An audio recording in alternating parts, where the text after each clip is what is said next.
चलो एक question try करते हैं। Question is a force of 5 Newton acts on a particle along a direction making an angle of 60 degree with vertical। एक force है F जो एक पार्टिकल पे लग रहा है, ये वाला F फोर्स है जिसका मैग्नीट्यूड है 5 न्यूटन दिया हुआ है। वो जो फोर्स है वो कैसे लग रहा है, तो उसका डायरेक्शन है वर्टिकल के साथ 60 डिग्री वाला एंगल करके वो फोर्स लग रहा है वर्टिकल के साथ। वर्टिकल यानी आइडियली डायरेक्शन कौन सी होती है, वाई डायरेक्शन, ठीक है ना। सो वाई डायरेक्शन के साथ वो 60 डिग्री का एंगल करके लग रहा है। तो हमें क्वेश्चन पूछा है it's vertical component will be, उसका वर्टिकल कंपोनेंट पूछा है। तो मुझे पता है कि ये x कंपोनेंट, ये y कंपोनेंट, तो मैं इसको वर्टिकल कंपोनेंट जो है उसका, उसको मैं fx कहूंगा, उसके हॉरिजॉन्टल कंपोनेंट को मैं fy कहूंगा। सॉरी उल्टा बोल दिया, वर्टिकल कंपोनेंट को मैं fy बोलूंगा, हॉरिजॉन्टल कंपोनेंट को मैं fx बोलूंगा। अब मुझे वो फाइंड आउट करना है। तो मैंने आपको लास्ट थोड़ी देर पहले बताया था कि जिसके साथ एंगल पता होता है वो होता है कॉस कंपोनेंट, और जिसके साथ नहीं पता है वो होता है साइन कंपोनेंट। ठीक है, बिल्कुल ऐसे याद मत रखना कि वर्टिकल कंपोनेंट साइन होता है, हॉरिजॉन्टल कंपोनेंट कॉस होता है, बिल्कुल वैसे मत याद रखना। याद कैसे रखना है, जिसके साथ एंगल पता है वो होता है वर्टिकल कंपोनेंट, जिसके साथ एंगल पता नहीं है वो होता है हॉरिजॉन्टल सॉरी साइन कंपोनेंट। ठीक है ना। तो वर्टिकल कंपोनेंट जो है जिसके साथ एंगल पता है वो है कॉस कंपोनेंट, जिसके साथ एंगल नहीं पता है वो है साइन कंपोनेंट। इसका मतलब Fy is equal to F cos 60 and Fx is equal to F sin 60। बस खत्म। F की वैल्यू पता है, सो 5 मल्टीप्लाइड बाय cos 60 की वैल्यू वहां पे रख दो, you will get the answer. यहां पे F sin 60, यहां पे sin 60 की वैल्यू रख दो, you will get the answer. खत्म, इतना ही है। गेटिंग द पॉइंट, ठीक है ना। सो cos 60 की वैल्यू कितनी आएगी, अब मुझे पता है, आपको ट्रिग्नोमेट्री की वैल्यूज पता होंगी। सो cos 60 की वैल्यू यहां पे रख दो, cos 60 की वैल्यू मल्टीप्लाइड बाय 5, आंसर मिल जाएगा। ठीक है, cos 60 की वैल्यू कितनी होती है, ट्राई इट आउट। cos 60 की वैल्यू यस 1/2, सो 1/2 कितना मिलेगा मुझे आंसर 2.5। और यहाँ पे sin 60 की वैल्यू कितनी होती है, √3/2, √3/2 इसका मतलब इसकी वैल्यू कितनी मिलेगी मुझे, ठीक है 2.5 इंटू √3। सो ये मिल गया मुझे वर्टिकल कंपोनेंट, ये मिल गया मुझे हॉरिजॉन्टल कंपोनेंट। ठीक है, और एक ट्राई करते हैं। चलो और एक क्वेश्चन करते हैं। क्वेश्चन है given a vector a bar is equal to, given a vector a bar is equal to, a bar vector दिया हुआ है। What is the value of a bar vector, a bar is equal to, given a vector a bar is equal to 2i cap plus 3j cap, ये vector दिया हुआ है। What is the angle between a bar and y axis, a bar and y axis के बीच का angle पूछा है। इसका मतलब अगर ये a बार वेक्टर है तो ये है y एक्सिस और ये है x एक्सिस। ठीक है ना, ये y एक्सिस है, ये x एक्सिस है। आपको यहाँ पे a bar is equal to 2i cap plus 3j cap दिया हुआ है। अब ठीक से देखना, यहाँ पे मुझे क्या दिया हुआ है, यहाँ पे मुझे इसका वर्टिकल कंपोनेंट दिया हुआ है, यहाँ पे मुझे इसका सॉरी यहाँ पे मुझे इसका हॉरिजॉन्टल कंपोनेंट दिया है, यहाँ पे मुझे इसका वर्टिकल कंपोनेंट दिया हुआ है। ठीक है, तो अब मुझे क्या करना है कि मुझे ये वाला जो कंपोनेंट है, इस वाले कंपोनेंट और इस वाले कंपोनेंट के बीच का एंगल निकालना है। ठीक है, तो मैं ये वाला एंगल जो है वो उसको मैं अल्फा कंसिडर करता हूं। ठीक है ना, चलो थीटा कंसिडर करता हूं, अभी थीटा के साथ थोड़ा सा फैमिलियर हो जाते हैं। सो थीटा कंसिडर करता हूं, ये वाला एंगल अगर थीटा मिल जाता है मुझे, तो इस वेक्टर का ये वाला कंपोनेंट वर्टिकल कंपोनेंट है। समझ में आ रही है बात, इस वाले कंपोनेंट का ये वाला वर्टिकल कंपोनेंट है और उसके साथ एंगल पता है थीटा, उसके साथ एंगल पता है थीटा। तो ये वर्टिकल वाला जो कंपोनेंट है उसको मैं कंसिडर करता हूं ए वाई कहता हूं। ठीक है ना, मैं इसको क्या कहूंगा ए वाई, और ये वाला जो कंपोनेंट है ये ए है और ये वाला कंपोनेंट कौन सा है, ए एक्स है। अब मैंने आपको बोला है कि वर्टिकल कंपोनेंट और उसके साथ एंगल थीटा ये पता है, तो मैं क्या लिखूंगा, a y is equal to, जिसके साथ एंगल पता है वो क्या है, cos component. So a y is equal to a cos theta, a y is equal to a cos theta. तो cos theta is equal to a y divided by a. अब ये जो a है, what is this a? a is basically resultant of this vector and this vector. सही है ना, rectangular components का resultant होता है। तो ये दोनों जो कंपोनेंट है इनका वेक्टर एडिशन यानी ये है, रिजल्टेंट है इसका। तो ये दोनों जो वेक्टर हैं एक दूसरे को परपेंडिकुलर है। तो मैंने आपको बोला था कि अगर दो वेक्टर्स एक दूसरे को परपेंडिकुलर होते हैं तो उनका मैग्नीट्यूड कितना होता है। सो मैं ऐसे लिख सकता हूं, ए वाई डिवाइडेड बाय ए को ऐसे लिखा जा सकता है ax square plus ay square, क्योंकि इन दोनों का रिजल्टेंट है, ax स्क्वायर ay स्क्वायर। अब यहां पे ठीक से देखो, ax मैग्नीट्यूड ऑफ ax यानी बेसिकली ax क्या है, magnitude of ax is equal to 2 and magnitude of ay is equal to 3। ठीक है ना, ये कैसे किस फॉर्मेट में दिया हुआ है, ये मैग्नीट्यूड एंड यूनिट वेक्टर इस फॉर्मेट में दिया हुआ है, रिमेंबर। ठीक है, so ay divided by root ax square plus ay square. ay की वैल्यू कितनी है, 3 है, so 3 divided by square root of ax की वैल्यू कितनी है, ये ax है, ax की वैल्यू कितनी है 2 स्क्वायर यानी 4 प्लस ay की वैल्यू कितनी 9, सो कितना मिलेगा मुझे 3 divided by square root of 13, 3 divided by square root of 13। So मैं cos थीटा की वैल्यू इतनी मिली, सो थीटा को क्या लिख सकता हूं, cos उधर चला जाएगा, इनवर्स ट्रिग्नोमेट्री आपको हो जाएगी, don't worry about it. So cos inverse of 3 by root 13, ये इसका आंसर आएगा, क्या आएगा, cos inverse of 3 by root 13। ठीक है, चलो नेक्स्ट क्वेश्चन ट्राई करते हैं। सिमिलर क्वेश्चन है, the angle made by vector a is equal to I cap plus J cap, A bar is equal to I cap plus J cap, ये vector दिया हुआ है। अगर ये वेक्टर दिया हुआ है तो angle made by this vector with x axis पूछा है, angle made by this vector with x axis, यानी ये एक वेक्टर है ए बार, तो ये एक्स एक्सिस है, तो ये वाला एंगल थीटा, ये वाला कितना है ये पूछा है। सो ये वाला y कंपोनेंट है, सो ये वाला x ax, ये वाला ay। ठीक है, अब यहाँ पे ax, तो ax इसका मैग्नीट्यूड कितना होगा 1, क्योंकि इसका यहाँ पे कुछ भी नहीं है, इसका मतलब 1 है, सो x की मैग्नीट्यूड 1 होगी, ay की मैग्नीट्यूड कितनी मिलेगी, ay की मैग्नीट्यूड भी 1 मिलेगी। ठीक है, सिंपल सी बात है, एकदम सिंपल है। तो यहाँ पे कैसे लिख सकते हैं हम लोग, जिसके साथ एंगल पता है वो कौन है, cos component. So cos theta is equal to ax divided by a, ax divided by a, ये किया है हम लोगों ने। सो ax की वैल्यू 1 है, divided by a is nothing but square root of ax square plus ay square, rectangular components हैं, ax square plus ay square. So 1 upon ax square की वैल्यू 1 प्लस ay स्क्वायर की value 1, so 1 upon square root of 2। So cos theta is equal to 1 upon root 2, तो theta की value कितनी होगी, cos theta यानी theta का ऐसा value कि जिसका cos क्या मिलता है मुझे, कोसाइन क्या मिलता है 1 अपॉन रूट 2, तो ऑब्वियसली थीटा कितना होगा, theta will be equal to 45 degree, theta will be equal to 45 degree. cos theta is equal to 1 by root 2, तो cos थीटा की वैल्यू 1 बाय रूट 2 कब होती है, when theta is equal to 45। चलो अब थोड़ा और आगे जाते हैं। चलो कंसिडर करो, there is a vector x, there is a vector y, there is a vector z। ठीक है ना, x बार, y बार, z बार, ये 3 वेक्टर्स हैं सपोज। और चलो ये नहीं लेते हैं, ऐसे नहीं लेते हैं, will go for something else. a bar, b bar and c bar, ये 3 वेक्टर जो है वो 3 vectors mutually perpendicular to each other है, यानी तीनों एक दूसरे को परपेंडिकुलर है। a परपेंडिकुलर है b को, b परपेंडिकुलर है c को एंड c परपेंडिकुलर है a को, ये तीनों एक दूसरे को परपेंडिकुलर। तो उनका रिजल्टेंट जो होता है उसका मैग्नीट्यूड कैसे निकालेंगे, उसका जो रिजल्टेंट होता है उसका मैग्नीट्यूड कैसे निकालेंगे। चलो ट्राई करते हैं, इसका ये जो रिजल्टेंट है इसका मैग्नीट्यूड निकालने का कोशिश करते हैं।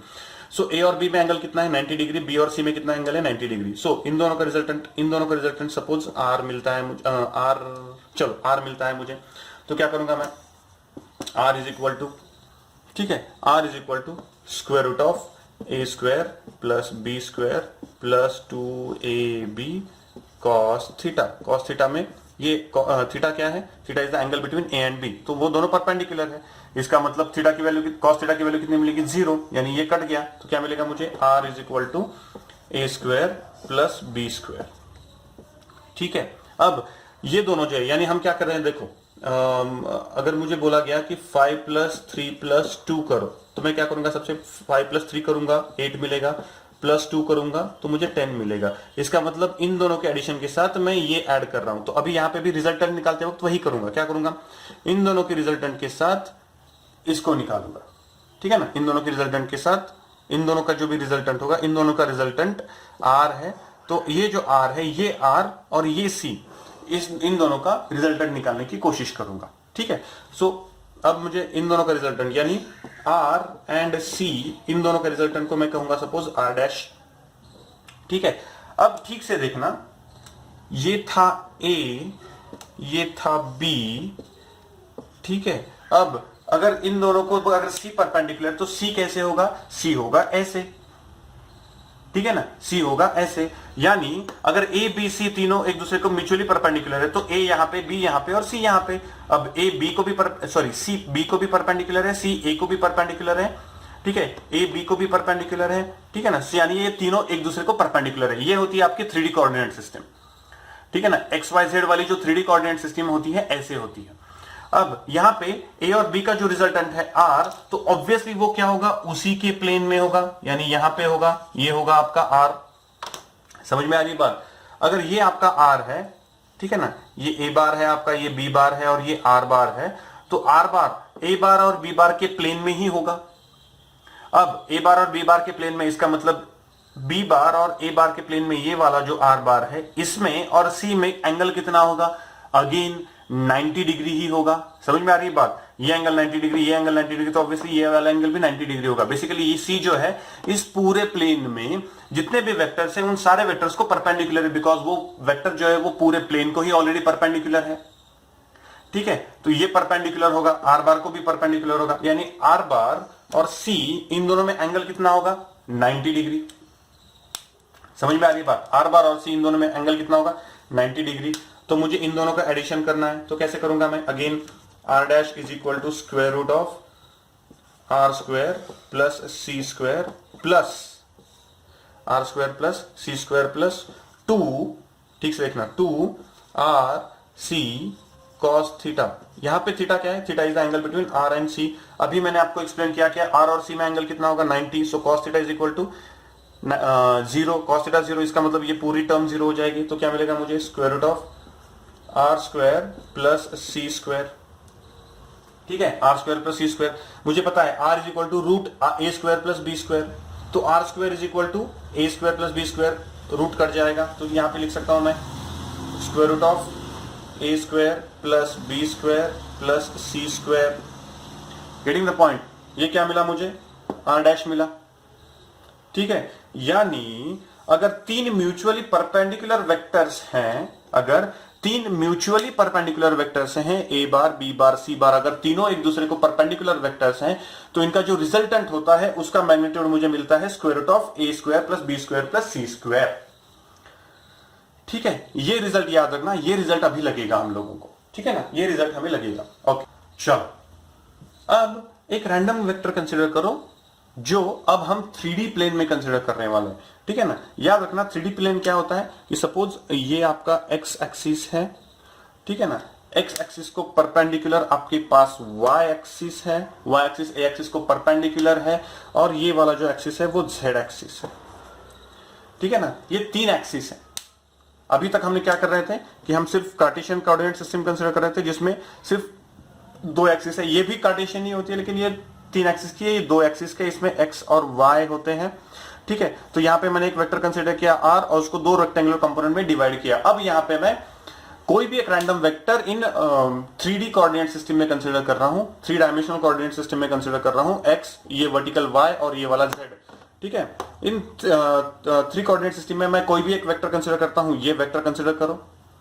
ठीक है ना, ये वेक्टर कंसीडर करो, तो ये वाला जो वेक्टर है, इस वाले वेक्टर को मुझे क्या करना है, तीन परपेंडिकुलर कंपोनेंट्स में डिवाइड करना है। समझ में आ रही बात? तीन परपेंडिकुलर कंपोनेंट्स में डिवाइड करना है। कर सकते हैं, एब्सोल्युटली कर सकते हैं, कोई प्रॉब्लम नहीं है।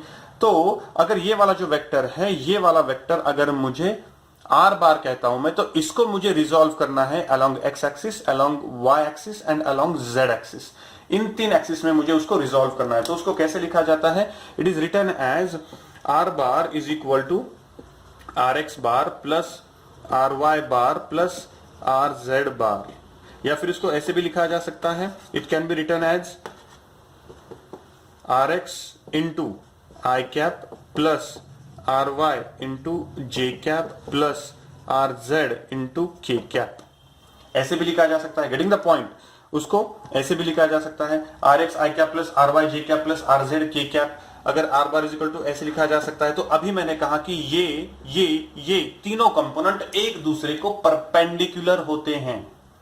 तीनों कंपोनेंट एक दूसरे को परपेंडिकुलर होते हैं। अगर तीनों कंपोनेंट एक दूसरे को परपेंडिकुलर होते हैं तो मैंने कहा आपको कि it can be written as r की मैग्नीट्यूड कितनी मिलेगी मुझे, rx square plus ry square plus rz square.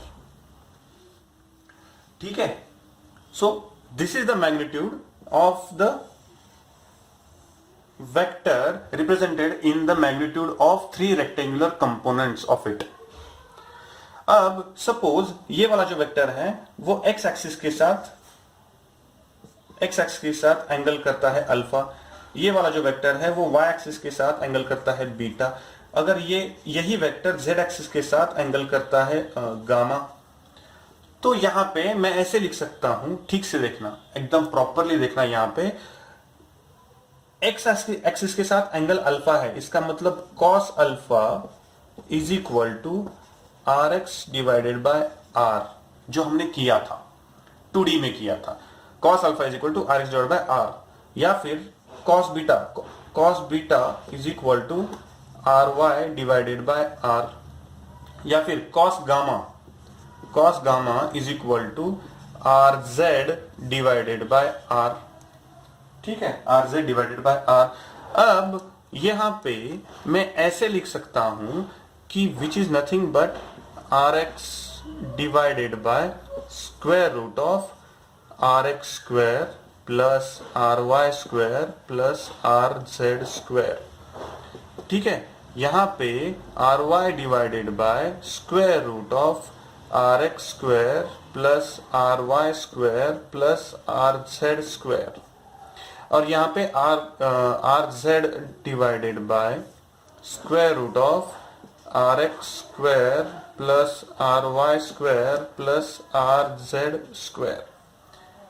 यहां पे ये cos alpha, cos beta, cos gamma, ये तीनों cos क्यों? क्योंकि मुझे x एक्सिस के साथ अल्फा वाला पता है, सो x वाला जो कंपोनेंट हो जाता है वो cos कंपोनेंट, ये बीटा पता है y एक्सिस के साथ इसलिए वो cos कंपोनेंट, गामा पता है z के साथ इसलिए वो गामा कंपोनेंट। ये cos alpha, cos beta, cos gamma, ये जो होते हैं इन्हें कहा जाता है directional cosines.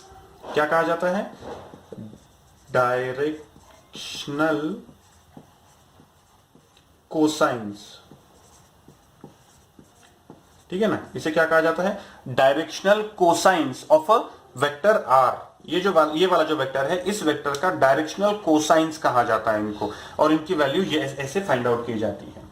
Getting the point? ठीक से देखना। So r x square plus R Y square plus are Z square, these are the directional cosines of a particular vector. समझ में आ रही है बात एवरीबॉडी? So fine. तो यहां पे आके हमारा जो रिजोल्यूशन का पार्ट होता है वो थोड़ा सा खत्म हो जाता है। हम एक दो एग्जांपल्स इस पे ट्राई करेंगे, सो आपका थोड़ा सा कंसेप्ट क्लियर आउट हो जाएगा। ठीक है, okay. The question is given, if there is a vector a bar is equal to 2i cap plus 3j cap minus 5k cap, what are its directional cosines? उसके directional cosines पूछे हैं। ठीक है ना, तो डायरेक्शनल कोसाइंस यानी हमें क्या निकालना है? cos alpha, cos beta, cos gamma. ठीक है ना, सो मुझे पता है cos alpha is equal to, so cos alpha is equal to ax divided by square root of ax square plus ay square plus az square. अब ये वाला जो वेक्टर है इसमें ax की वैल्यू क्या है? ax is equal to 2, ay की वैल्यू क्या है? ay is equal to 3, and az की वैल्यू क्या है? az is equal to -5। ठीक है, az इज इक्वल टू -5। अगर ये वाली वैल्यूज मुझे मिल जाती हैं तो I can directly tell you कि ax is equal cos alpha is equal to 2 divided by square root of ax square यानी 4 प्लस ay स्क्वायर यानी 9 प्लस az स्क्वायर यानी 25। तो क्या मिलेगा मुझे? 2 divided by square root of 9 plus 4 13 and 25, 13 plus 25, so 25 plus 13 8 3, so कितना मिलेगा मुझे? 38। ठीक है, ये क्या मिलता है मुझे? ये मिलता है मुझे डायरेक्शनल कोसाइन की वैल्यू मिल जाती है। These are the directional cosine. ये कौन सा डायरेक्शनल कोसाइन है? ये directional cosine in the X axis है। तो मुझे लगता है कि आप cos beta and cos gamma निकाल सकते हो। ठीक है, cos beta and cos gamma you can find it out. ठीक है, चलो।